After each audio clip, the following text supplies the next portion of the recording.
Okay, Nicolette, I'm back with question number 2 for your documentary, Secular and Non-Secular Behavior. So, the second question, do you sometimes find yourself having to conform to secular behavior in order to be accepted?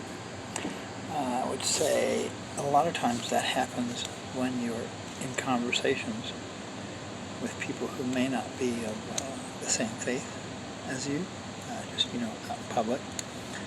And a lot of times, secular conversation has a lot of judgments or prejudice in it.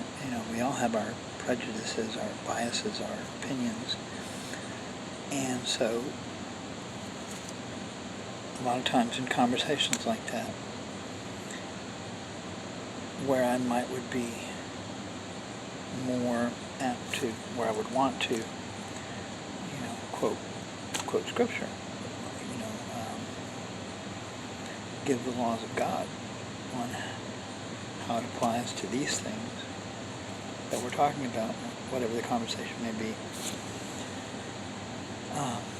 Sometimes I will not sugarcoat it, but I will try to voice my opinion in a way that doesn't offend.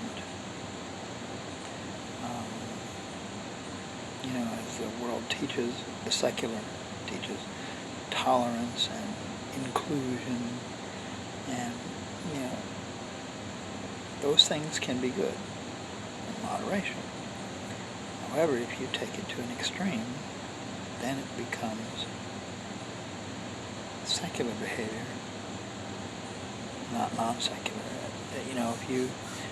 If you go to the extreme that your inclusion includes everyone and everything, whether it be good or bad, it's like you're accepting stuff that is not right. Whereas God says, don't be involved in that kind of stuff. Turn away from that stuff.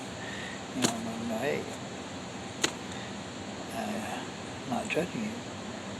I'm just saying that those kinds of things, whatever the activity may be in those kinds of conversations, whatever you may be talking about, are not something I want to be involved in. So I'm going to either change the conversation, or I'm going to find a different conversation or different stuff. So tolerance and inclusion can be good, but it can be bad, and that's secular. So the non-secular part of that,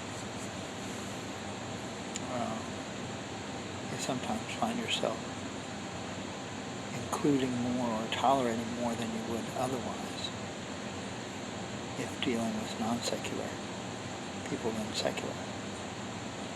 If that makes sense.